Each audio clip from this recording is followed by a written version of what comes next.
Indigo, what is this? Lieutenant Jordy LaForge. You just didn't bring me my cup, but Indigo, Indigo, you gonna talk to me? She's not talking to me today. Okay. Lieutenant Jordy LaForge, chief engineer on Starship Enterprise. Several of them, because they keep blowing them up. Who very much enjoys engineering more than he does climbing the Starfleet ladder. His love of engineering did not end with him being born without sight. He wears an implant that allows him to see, so he's kind of a cyborg. He later gets his visors replaced with cybernetic eyes. You see the you can't see his visor because he's hiding it from a warp core breach. The most exciting thing for an engineer of his caliber is to be best friends with an android, a full-fledged robot, a boy and his robot.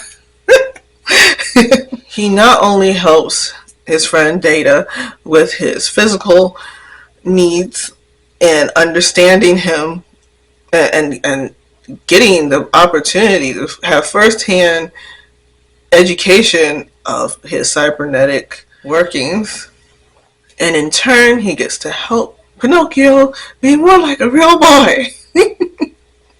After his many adventures on Starship Enterprise, he gets to semi-retire to a ship museum where he gets to maintain the ships that have been retired. While living on this station, his main focus is the protection of his daughters. One of his daughters did not look forward to staying on the station with her dad and the old ships. She'd rather go out and explore space. But not as an engineer like her father. She is a pilot. Oh. If you'd like to share more information about Lieutenant Commander Jordy LaForge, please leave it in the comments or make your own video, or come join me on Saturdays when I go live and talk about sci-fi and being creative. I will see you next time. Bye. What's up, everyone? I'm Captain Mel of the Starship Rebellion, and you're just in time for another sip of Galactic Tea. Today's sip of Galactic Tea is Captain Benjamin Sisko. Benjamin Sisko was born in New Orleans on Earth. He became a Starfleet officer and eventually got this political post in all Starfleet, the Deep Space Nine starbase, which was once a Cardassian starbase that ruled over Bajor. Cardassians ruling over Bajor was an apartheid, meaning that the government has set up for the Bajorans to be less than the Cardassians, basically enslaving them in order to create a better life for the Cardassians because they wanted the resources. The Cardassians' involvement with the Federation meant that all three had to somehow get along. How does that work? Because Benjamin Sisko's there, also known as the universe's best father. And yeah, we know the Mandalorian, but we didn't know him back then. Okay? Yeah. How do you maintain peace between two warring factions and be an awesome dad at the same time? I don't think Mandalorian can do that. Mandalorian is a fighter, not a politician. Okay, they're both great dads. I'm not taking from any of them. Okay, just saying. Sisko was the one for a very long time, and now we have, Mandalorian and the little baby. And Sisko had a teenager. That's harder than just keeping up with a toddler. I guess I haven't done it yet. I've only dealt with toddlers. So engineering's not a teenager yet. So, I don't know. I'll know soon. Involvement with the Bajorans and respect for their culture made him a religious leader eventually. His love for ships and the history and creation of ships led to him recreating a ancient solar ship. A ship ran on solar power. He also created his normal Federation's kind of style ship called the Defiant. Come on. How can you not love that name? Oh, we can't forget the fact that his heart is like, what do you call it? What, a hopeless romantic. He loved his ex-wife so much that he freed her doppelganger. Come on. How do you go to a whole nother dimension and be like, I don't care about my life. I'm going to care about this other person who's not the person who I fell in love with, who doesn't care who I am, because she's the doppelganger of the woman that I love. If you know more about Benjamin Sisko, the lover, the politician, the religious leader, the father, the shipmaker, the historian, let me know in the comments. That's a lot. This man is awesome. I'm Captain Mel, and you might hear engineering in the background, having a lot of fun in engineering because it's really close. And today's sip of Galactic Tea is Dr. Stephen Franklin, stationed on Babylon 5. He is the chief medical officer on Babylon 5.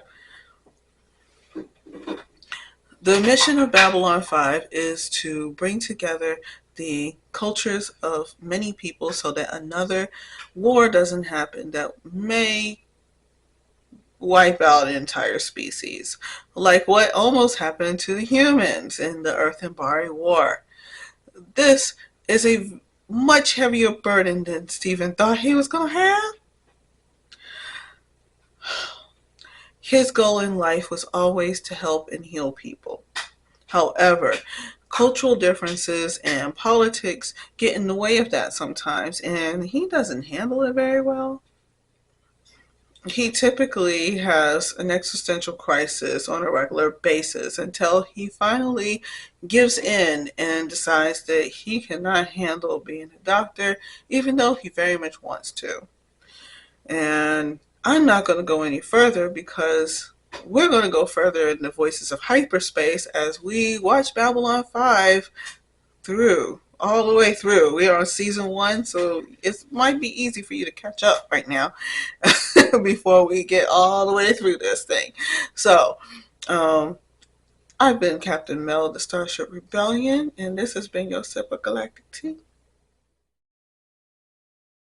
What's up, everyone? I'm Captain Mel, and here's another sip of Galactic Tea. Let's see who we have today. Indudaka, also known as Eric Stephen, also known as Killmonger. It's a lot of names. Okay, Indigo. This warrior was born in the United States without any connections to his Wakandan heritage other than his father. His mother was from Oakland, California, where he was born. He saw the injustice of the people around him and knew that the technology of Wakanda could help. Engineering is having a lot of fun back there. Could help the people like him not be victims. After the passing of his father, which he'd already lost his mother, he vowed to seek vengeance over the people who had created such horrible situations for his people. Vengeance was his main goal, not empathy. This was obvious due to the fact that He didn't care what happened to other people. He just wanted to fight. At least that's my opinion. If you found more information on this strong warrior, let me know in the comments.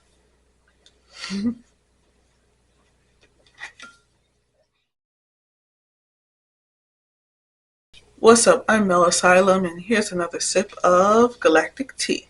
It's going to be on Tyrone. Tyrone. Okay, Indigo. Here we go. Now we can be safe from the glitches. Okay, so Tyrone is a drug dealer in a random city in the United States. There's some strange things going on because sometimes he happens to die and just wake up the next morning ready to go to work as a drug dealer. So that's his job. Why is that his job? He kind of has a vague idea as to why, but he ends up making friends with a prostitute and her pimp, and they find out even more weird stuff that's going on, including the fact that he is not the original. As a plot by his original to integrate his people into modern society, uh, he is meant to be a distraction while this weird experiment is going on. So, that is today's sip of Galactic Tea. If you know more about Tyrone and how he's being a clone, how he's a clone, let me know in the comments.